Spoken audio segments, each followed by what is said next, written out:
Ladies and gentlemen, today we embark on a journey that challenges conventional wisdom. We often view enemies as obstacles, threats or adversaries to conquer.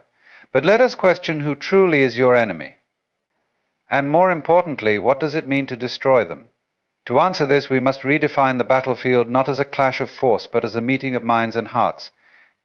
And these are the four ethical points on which we can destroy our enemies. See your enemy as yourself. Outgrow, do not outfight, transform resistance into understanding, love them anyway.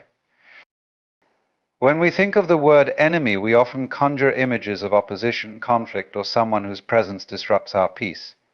The concept of having an enemy feels deeply personal, a clash between who we are and who they are, as though they are the antithesis of everything we stand for. But what if the boundary separating you from your enemy is an illusion? What if the very notion of an enemy arises not from an external force, but from within yourself?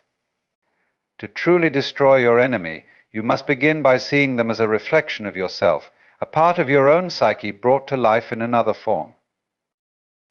At first, this idea may seem uncomfortable or even counterintuitive. After all, enemies are often the people who challenge us, hurt us, or threaten what we hold dear.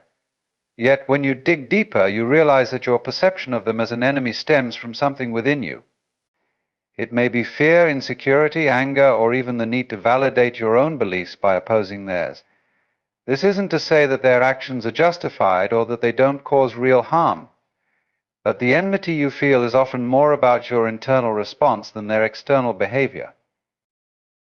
The first step in seeing your enemy as yourself is recognizing the power of projection. Humans are complex beings full of traits and emotions that we often suppress or deny.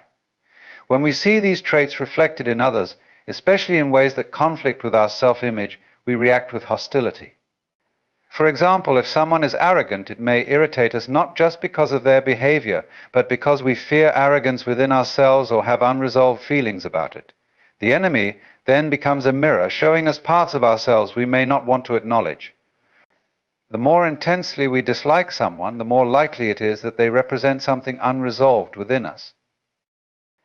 This understanding does not diminish the reality of conflict, but reframes it. The enmity between you and another person becomes an opportunity for self-reflection. Why does this person evoke such strong feelings? What part of you feels threatened and why? When you explore these questions with honesty, you begin to see the enemy not as a separate force, but as a partner in your growth. Their presence in your life, while uncomfortable, holds the potential for profound self-discovery. Seeing your enemy as yourself also means recognizing their humanity. It's easy to reduce someone to the role of an antagonist, stripping them of nuance and complexity.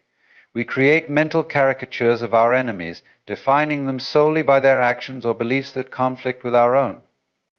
But every person, even those we perceive as enemies, carries within them the same range of emotions, desires, and vulnerabilities that we do. They have their own fears, justifications, and wounds, many of which may drive their behavior. By acknowledging this shared humanity, you begin to dissolve the rigid divide between us and them. This perspective is not about excusing harmful actions or tolerating injustice. It's about shifting your focus from blame to understanding. When you see your enemy as yourself, you start to understand that their actions may be rooted in pain, fear, or ignorance, just as your own actions sometimes are. This doesn't mean you condone what they do, but it does mean you approach the situation with empathy rather than hostility. Empathy doesn't make you weak, it makes you wise. It allows you to respond from a place of clarity rather than reacting from a place of anger.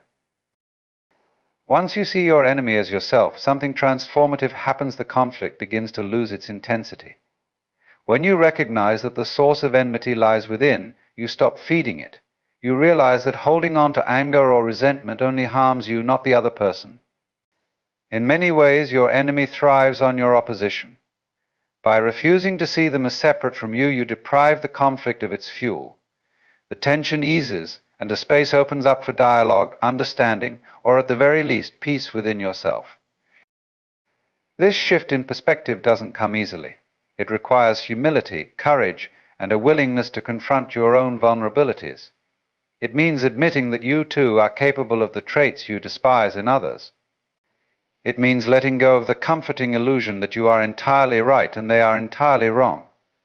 But in doing so, you gain something far greater: freedom from the cycle of conflict and the wisdom to approach life with greater compassion. Ultimately, seeing your enemy as yourself is not about them, it's about you. It's about reclaiming the energy you've spent on anger and using it to grow. It's about transforming relationships that seem irreparable into opportunities for healing, even if that healing occurs solely within you. Most importantly, it's about recognizing that we are all interconnected. The divisions we perceive are often illusions, created by our minds to make sense of a complex world. When you dissolve these illusions, you don't just destroy your enemy, you destroy the very concept of enmity. In this way, your enemy becomes one of your greatest teachers. They challenge you to look within, to confront parts of yourself you might otherwise ignore. They push you to grow, to question, and ultimately to transcend the boundaries of ego. And when you see them as a part of yourself, you realize that the battle was never against them, but against the divisions you carried in your own heart. Conflict is often seen as a battlefield where victory is determined by overpowering the other side. Whether in personal relationships, professional struggles, or societal issues, the instinct to outfight is deeply ingrained. It feels immediate, satisfying, and validating to prove oneself stronger or smarter. But what if this approach traps us in an endless cycle of opposition? What if the real path to freedom lies not in defeating your adversary, but in rising above the conflict entirely? To truly overcome, you must outgrow, not outfight. At its core, fighting keeps you tethered to the very thing you wish to escape. Think of it this way: when you engage in a fight, you are investing your time, energy, and emotions into the conflict. Your focus narrows, revolving entirely around the actions and reactions of your adversary. This dynamic, while intense, binds you to the situation. In trying to overpower your enemy, you inadvertently give them control over your thoughts and emotions. The struggle becomes a closed loop, where even victory can feel hollow because the cost has been your peace of mind. Outgrowing a conflict, on the other hand, shifts the paradigm entirely. It means stepping back and asking a critical question: why does this matter to me? Often, what fuels conflict is not the external issue, but something internal: pride, fear, insecurity, or the need for validation.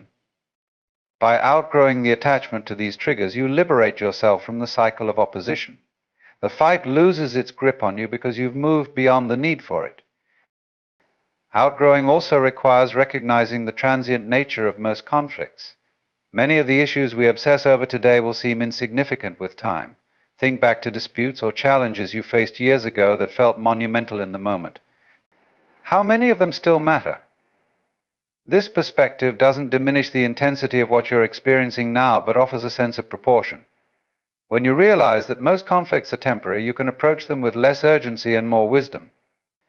Instead of reacting impulsively, you can choose to grow through the experience rather than being consumed by it. A key element of outgrowing is self-awareness. Every conflict, no matter how external it seems, has roots within us. Perhaps someone's words hurt because they touch on an insecurity we carry. Perhaps a disagreement escalates because we feel the need to be right or to defend our identity. By examining your own role in the conflict, you gain insight into what truly needs to be addressed. Outgrowing doesn't mean ignoring the external issue, but it does mean taking responsibility for your internal response. This process often requires a shift in priorities. When you're caught in a fight, the goal is usually to win, to prove your point, to emerge victorious. But what if the goal were instead to find peace, to grow, or to learn? Shifting your focus in this way allows you to transcend the conflict rather than being mired in it. Winning may feel good in the short term, but outgrowing leads to lasting fulfillment because it aligns with your deeper values and aspirations. Outgrowing also has a transformative effect on relationships. When you stop engaging in the dynamics of conflict, you create space for change. Instead of reacting defensively, you can respond thoughtfully. Instead of trying to outdo the other person, you can seek to understand them. This doesn't mean condoning harmful behavior or allowing yourself to be mistreated. Rather, it means choosing not to participate in the patterns of antagonism that perpetuate the conflict. By rising above, you often inspire others to do the same. Your growth becomes a catalyst for resolution rather than escalation. There's also an element of courage in outgrowing. It's easy to fight because fighting feels active and assertive. Walking away or letting go can feel like surrender, as though you're admitting defeat.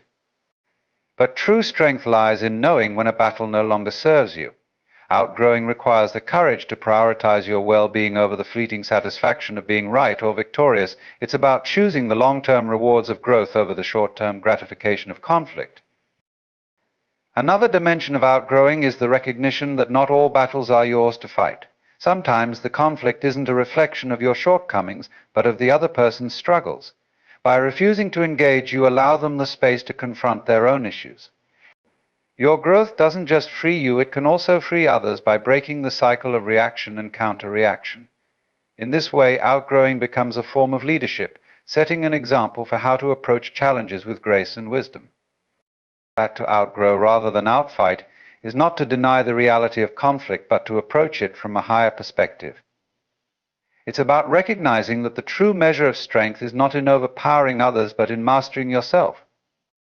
It's about understanding that real victory comes not from defeating your adversary, but from transcending the need for conflict altogether. In the end, outgrowing allows you to reclaim your energy, your focus, and your peace. It frees you from the weight of opposition and opens the door to new possibilities. By rising above, you transform not just the conflict, but yourself. And in that transformation lies a power far greater than any victory won through fighting. It's the power of growth, of wisdom, and of true freedom. Resistance is a natural response to conflict, disagreement, or discomfort. It arises instinctively when we encounter something that threatens our beliefs, values, or sense of control. In moments of resistance, we tighten, protect, and prepare to fight or flee. This reaction feels justified because it seems to safeguard our sense of self. Yet, paradoxically, resistance often deepens the divide, amplifies tension, and prevents resolution. To move beyond this cycle, we must shift our perspective. Instead of resisting, we can seek to understand. Transforming resistance into understanding begins with recognizing the limitations of resistance itself. When you resist something, you create opposition. The very act of resisting solidifies the other as an adversary and positions you in direct conflict. In this dynamic, no progress is made because the energy is consumed by maintaining the standoff. Resistance is a natural response to conflict, disagreement, or discomfort. It arises instinctively when we encounter something that threatens our beliefs, values, or sense of control. In moments of resistance, we tighten, protect, and prepare to fight or flee. This reaction feels justified because it seems to safeguard our sense of self. Yet, paradoxically, resistance often deepens the divide, amplifies tension, and prevents resolution. To move beyond this cycle, we must shift our perspective. Instead of resisting, we can seek to understand. Transforming resistance into understanding begins with recognizing the limitations of resistance itself. When you resist something, you create opposition. The very act of resisting solidifies the other as an adversary and positions you in direct conflict. In this dynamic, no progress is made because the energy is consumed by maintaining the standoff. Resistance often stems from fear of being wrong, of losing, or of having to change. By identifying these fears, you begin to loosen the grip of resistance, opening the door to a more constructive approach. Understanding, by contrast, is not about surrendering or agreeing with the opposing side. It is about creating a space where you can explore the roots of the conflict without judgment. Understanding does not require that you abandon your values or beliefs, rather. It asks that you momentarily set aside your defenses to see the situation from another perspective. This process can feel vulnerable because it requires stepping into the unknown, but it is precisely in this space that resolution becomes possible. The first step in transforming resistance into understanding is curiosity. When you approach conflict with curiosity, you shift the focus from winning to learning instead of asking, "How can I defeat this argument or person?" You ask, "What can I learn from this?" This shift disarms the defensive posture of resistance and encourages openness. Curiosity allows you to see beyond the immediate clash and explore the deeper motivations, emotions, and needs that underlie the conflict. Empathy is a powerful tool in this process. When you resist someone or something, you often reduce the other party to a caricature, a flat version of who they are, defined solely by their opposition to you. This simplification makes it easier to resist but harder to understand. Empathy invites you to see the other person's humanity, to recognize that their actions and beliefs arise from their own experiences, fears, and desires. By empathizing, you begin to see not just what they are saying, but why they are saying it. This understanding can dissolve the barriers of resistance and create a pathway to connection. Another key element is listening, not the kind of listening where you wait for your turn to speak or plot your counter-argument, but deep, attentive listening. When you truly listen, you signal to the other person that their perspective matters. This does not mean you have to agree with them, but by listening, you show respect for their point of view. Often people resist more strongly when they feel unheard. By listening, you reduce their need to push back, creating a calmer, more productive dialogue. Self-awareness is also crucial in transforming resistance. In moments of conflict, it's easy to focus entirely on the other person's faults or the external situation. However, resistance often reveals as much about you as it does about the other party. What is being triggered within you? Why does this issue evoke such a strong reaction? By turning inward and examining your own role in the dynamic, you gain clarity. This self-awareness not only helps you understand the conflict more deeply, but also empowers you to respond with greater wisdom and intention. Transforming resistance into understanding doesn't mean abandoning boundaries or tolerating harmful behavior. It's important to distinguish between understanding and enabling. Understanding is about seeking clarity and connection, not compromising your well-being. Setting healthy boundaries is still essential, but even boundaries can be rooted in understanding rather than resistance. When boundaries come from a place of clarity and compassion, they are more likely to be respected and effective. One of the most profound aspects of understanding is that it often reveals shared ground. Even in the most polarized conflicts, there are usually underlying needs or values that both sides share. For example, two people arguing fiercely about a political issue might both be motivated by a desire for safety, fairness, or freedom. By identifying these shared values, you can shift the conversation from divisiveness to collaboration. Resistance keeps the focus on differences, while understanding illuminates commonalities. So, transforming resistance into understanding is not always easy. It requires patience, humility, and a willingness to let go of the need to control the outcome. Yet the rewards are immense. When you replace resistance with understanding, you not only reduce conflict, but also grow as a person. You become more flexible, empathetic, and resilient. You develop the ability to navigate challenges with grace rather than hostility. Ultimately, understanding is a form of liberation. Resistance binds you to the conflict, keeping you locked in a cycle of tension and opposition. Understanding frees you from this cycle by shifting your focus from fighting to learning, from opposing to connecting.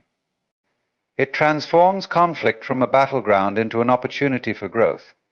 In seeking to understand, you don't just resolve the conflict, you transcend it, creating a deeper sense of peace and harmony within yourself and with others. Loving someone who has wronged you or stands as an adversary can feel like an impossible task.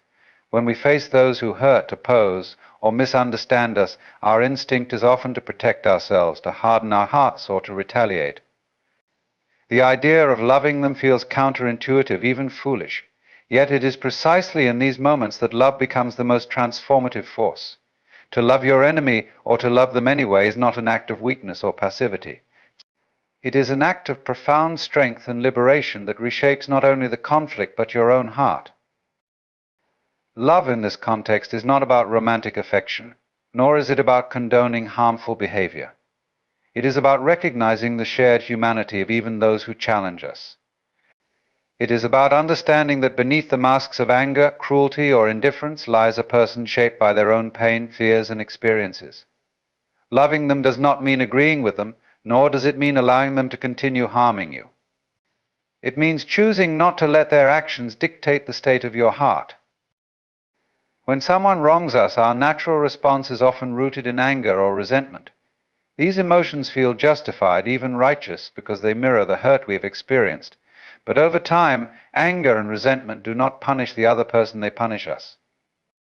They occupy our thoughts, sap our energy, and close us off to the joys of life. To love someone who has wronged you is to reclaim your freedom. It is a refusal to let their actions define your inner world. Loving someone anyway also requires a deep sense of empathy. Empathy does not excuse behavior but seeks to understand it. Every person acts from their own inner reality, shaped by experiences, beliefs, and wounds that are often hidden from view. When someone acts out of anger, it often reflects their own suffering. When they act out of fear, it speaks to their insecurities. By seeing beyond the surface, you begin to understand that their actions are less about you and more about their own struggles. This understanding softens the edges of conflict, making space for compassion. A compassion, in this sense, is not a passive emotion. It is an active choice to respond with kindness rather than judgment, to offer grace instead of condemnation. Compassion acknowledges the complexity of human behavior, the ways in which people can be both flawed and capable of change. It also recognizes the universal truth that, at some level, we are all doing our best with the tools and awareness we have. To love someone anyway is to hold space for their humanity, even when it is difficult to see. Forgiveness is a central aspect of loving someone anyway. Forgiveness is often misunderstood as a gift to the person who wronged us, but in truth it is a gift we give ourselves. To forgive is to release the burden of carrying the past, to free yourself from the chains of resentment. It is not about forgetting or condoning what happened, but about choosing not to let it control your present. Forgiveness is a declaration of your own agency, the power to let go, to heal, and to move forward. Loving someone anyway does not mean ignoring boundaries. On the contrary, it often requires setting them. Boundaries are a way of protecting yourself while still extending compassion. They allow you to maintain your integrity and well-being without closing off your heart. Loving someone does not mean tolerating harmful behavior. It means wishing them well from a distance if necessary. It is entirely possible to love someone and still choose to limit their presence in your life. One of the profound lessons of loving someone anyway is the realization that love is not about the other person, it is about you. When you choose to love despite hurt or opposition, you are choosing to act from your highest self rather than your wounded self. You are reclaiming the power to define your response regardless of the circumstances. This act of love is transformative because it shifts the focus from what you cannot control, the actions of others, to what you can control, your own heart and mind. Loving someone anyway also creates the potential for transformation. While there is no guarantee that your love will change the other person, it often disarms hostility and opens the door to understanding. Love has a way of breaking down walls that resistance and anger cannot. It creates a space where healing becomes possible, not just for you, but for them as well. Even if they do not change, your love has already changed you, freeing you from the grip of animosity. This kind of love is not easy. It requires humility, patience, and courage. It asks you to rise above your ego, to let go of the need to be right or to win. It challenges you to see the bigger picture, that we are all connected, and that every act of love, no matter how small, contributes to the healing of the world. It is a love that transcends circumstances, a love that persists even in the face of adversity. To love someone anyway is the ultimate act of freedom. It is the recognition that love is not a reaction but a choice. It is the understanding that no matter what someone else does, you can choose to remain open, compassionate, and whole. It is the realization that love is not something you give or withhold based on merit, it is something you are. And when you love someone anyway, you embody the highest potential of what it means to be human.